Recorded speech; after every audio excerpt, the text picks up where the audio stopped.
নমস্কার বন্ধুগণ, সুপ্রভাত। আজ 22শে ডিসেম্বর 2023 শুক্রবার হয়। মার্কেটে থাকবে আজকে সেন্সেক্সের এক্সপায়ারি। তো চলুন চলে যাই চার্টে। প্রথম চার্ট আমরা প্রত্যেক দিনের মতন ইউএস ফিক্সের চার্টই দেখব। ইউএস ফিক্সের চার্টে আমরা দেখছি যে মার্কেট পুনরায় একটা বড় রেঞ্জ রয়েছে, সেই রেঞ্জের মধ্যে চলে এসেছে, যার নিচের দিকে 14.58 হলো সাপোর্টের একটি লাইন। উপরের দিকে 19 পর্যন্ত মার্কেট পৌঁছে যায়, কিন্তু এখন মার্কেট নিচের দিকেই আছে। বিক্স কম থাকা মানে ইকুইটি মার্কেটে সেই অর্থে বিশাল বড় প্রেশার কিন্তু না থাকা। ইউএস 10 ইয়ার বন্ড ইল্ডে যদি যায়, 10 ইয়ার বন্ড ইল্ডও মার্কেটের সাপোর্ট থেকে একবার ঘুরে যাওয়ার চেষ্টা করছে।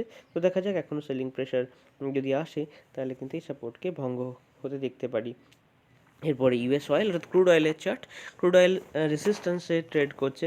এখান থেকে একটা ব্রেকডাউন আসুক সেই রকমই আমাদের কামনা থাকে, কিন্তু দেখা যাক এখানে মার্কেট যদি এই স্তরকে রেসপেক্ট না করে, অর্থাৎ ভঙ্গ হয়ে উপরের দিকেই যাওয়া শুরু করে, সেক্ষেত্রে 78 এইরকম জায়গায় একটি রেসিস্ট্যান্স মার্কেট পাবে। এরপরে ইউএস 100 ন্যাসড্যাকের চার্ট। ন্যাসড্যাকের চার্ট আবার স্ট্রেংথ ফিরে পাচ্ছে। একদিনের একটা bearish candle, engulfing bearish candle, সেটা কিন্তু মার্কেট 70%-এর কাছাকাছি তার প্রতিক্রিয়া শেষ করে দিয়েছে, অর্থাৎ বেয়ারিশ যে সেন্টিমেন্ট তৈরি হয়েছিল সেটা কিন্তু নষ্ট হয়ে গেছে। আবার মার্কেট বুলিশনেসের দেখাচ্ছে। এরপরে ডাউজন্স ইন্ডাস্ট্রিয়াল ঠিক একই সংবাদ, যে মার্কেট যে ভয় সঞ্চার হওয়ার চেষ্টা হয়েছিল সেটা কিন্তু কেটে যাচ্ছে। ডাউজন্সেও তাই। S&P 500 একই রকম চিত্র, মার্কেট কিন্তু নিচে যাওয়ার মুডে নেই। এফটিএসি অর্থাৎ ইউকের মার্কেট রেসিস্ট্যান্সে ট্রেড করছে। মোটামুটি এই 7700-র কাছাকাছি মার্কেটের রেসিস্ট্যান্স রয়েছে। তো এখানে ব্রেকআউট আসে কি না দেখা যাক। ব্রেকআউট এলে কিন্তু ব্রেকআউটটা স্ট্রং ব্রেকআউট হবে, কারণ এর আগেও দুবার মার্কেট এই স্তর থেকে কিন্তু নিচের দিকে ফিরে গেছে। সুতরাং এক্ষেত্রেও একই রকম সেন্টিমেন্ট আমাদের মাথায় রাখতে হবে। গোল্ডও একটা ব্রেকআউটের কাছাকাছি ট্রেড করছে। যদি ব্রেকডাউন আসে সেক্ষেত্রে 2000, 1975, 1942 এই লেভেলগুলো হবে আমাদের লং করার জন্যে উপযুক্ত লেভেল। ডলার ইন্ডেক্স মোটামুটি নিচের দিকে আছে। এখানে ইকুইটি মার্কেটের জন্য ডলার ইন্ডেক্সের নিচে থাকা খুবই জরুরি। এরপরে চলে যাব ইউএসডি আইএনআরে। ইউএসডি আইএনআর কিন্তু এই ডলার ইন্ডেক্সের যে পতন, তার প্রভাব কিন্তু এখানে পড়ছে না, সেই অর্থে পড়ছে না, পড়েছে অল্প, কিন্তু মার্কেটে একটু ব্রেকডাউন হওয়া খুবই জরুরি ভারতীয় মার্কেটের জন্যে। এরপরে ইউরো ইউএসডি কিন্তু এই ডলার ইন্ডেক্সের পতনের খুব সুন্দর একটা প্রতিফলন দেখাচ্ছে। ইউরো ইউএসডি কিন্তু উপরের দিকে যাচ্ছে। এরপরে ইথেরিয়াম, ক্রিপ্টোকারেন্সি যে সেক্টরে যাই, ক্রিপ্টোকারেন্সি কিন্তু স্ট্রং। মার্কেটের চার্ট কিন্তু অত্যন্ত স্ট্রং। 1600-র কাছাকাছি থেকে মার্কেট কিন্তু এখন 2200-র কাছাকাছি ট্রেড করছে।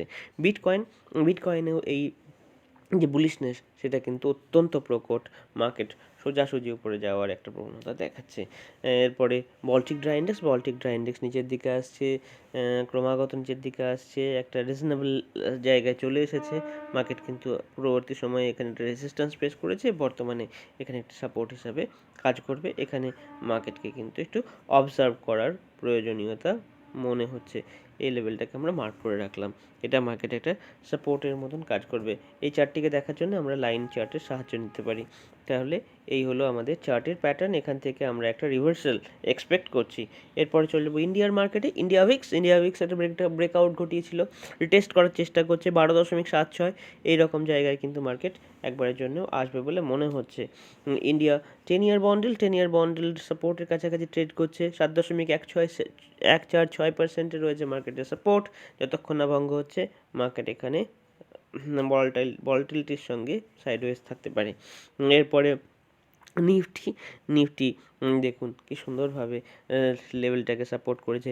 21,000 কাছাকাছি যে মার্কেটে একটা সাপোর্ট রয়েছে, সেখান থেকেই মার্কেট গতকাল ফিরে গেছে 21,255-র কাছাকাছি।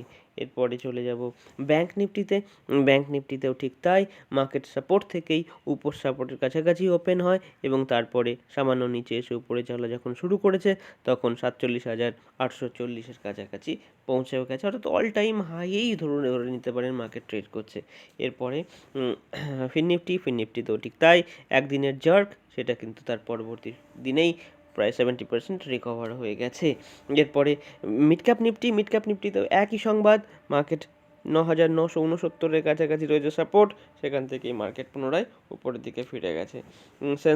সেন্সেক্সেও একই রকম, সেন্সেক্স কিন্তু মার্কেট গতকাল বেশ খানিকটা নিচে ওপেন হলেও মার্কেট কিন্তু পুনরায় ফিরে গেছে তার যে আপার ট্র্যাজেক্টরি তার দিকে। তো এই হলো আজকে সকালবেলার আপডেট। এই লাইনটা আমাদের ঠিকঠাক করে ড্র করা নেই, যে আমাদের হ্যাঁ সাপোর্টের লাইন, আপাতত সাপোর্ট লাইন হিসাবে কাজ করবে 69,948 এই লেভেলটি। এখানেই যদি আমরা পুনরায় মার্কেটকে পাই, মার্কেটকে আমরা লং করার ব্যাপারে ভাববো। তো এই হলো আজকে সকালবেলার আপডেট। দেখা হচ্ছে আপনাদের সঙ্গে পরবর্তী ভিডিওতে। ভালো থাকবেন সকলে। আর যদি আমাদের কাজ ভালো লাগে, চ্যানেলটিকে সাবস্ক্রাইব এবং ভিডিওটিকে লাইক করে দিতে ভুলবেন না। ধন্যবাদ।